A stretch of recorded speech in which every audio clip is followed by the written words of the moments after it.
recount their lives like it's a book, like it's a long book. First this happened early in my life, that's chapter 1, and then this happened later in my life, that's chapter 5. People do that. And so law schools are discovering that this is really a better way to teach attorneys how to plead cases and how to present cases through narrative, through story. The other thing that's happening is there's a big narrative medicine movement. You can hardly go into a medical school these days without, as a student, without taking at least one narrative medicine course. And it's not just reading. It's of course learning to write. But here's the reason that doctors want to do this. You know, here's the thing about doctors. Here's the thing about stories. In order to tell a story clearly, you've got to do this one thing that doctors have such a difficult time doing. In order to tell somebody's story, you've got to listen to that person. Doctors are good at listening for about 7 minutes, right? And then they write, no, someone says, not even that, okay? But so 85% of your diagnosis, most people will tell you, has to do with the patient's story, okay? And so, again, doctors are learning how to tell stories and listen to stories in order to be able to, doctors are learning how to tell stories because they need to be forced to listen to the stories better. Narrative medicine, this is happening all over. It is not yet, alas, to me anyway, except for Almost Human, my book, which has now disappeared from the screen. Whew, I thought I lost. You go out of print so quickly these days.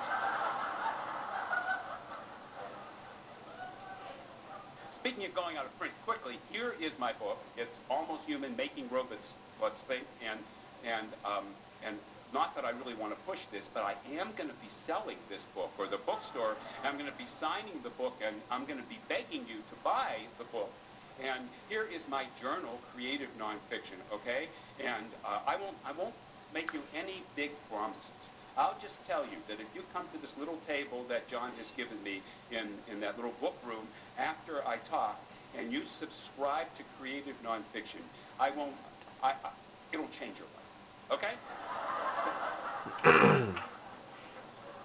It may not change your life for the better, but it will change your life. And since this is my favorite Austin crowd that I have ever addressed, if you come directly to my table and subscribe to Creative Nonfiction, I'll give you a free copy just for coming to my table and subscribing now. Okay? Now is the key.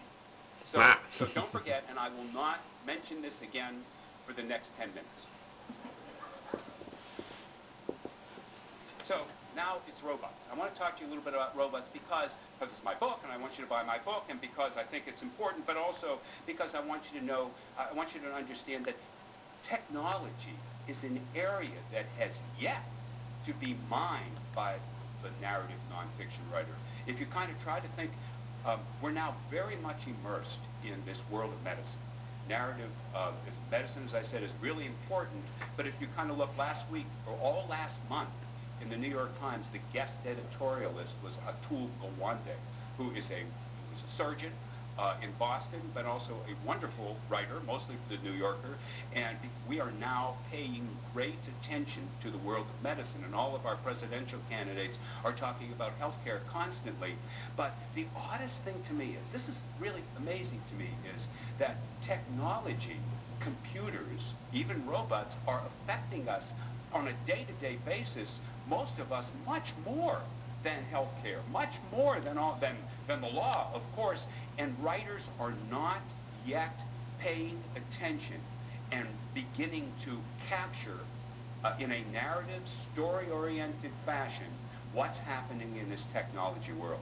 I'm lucky because I'm starting with this robot world very quickly, and maybe we don't know this, but robots even now are pervasive in our society.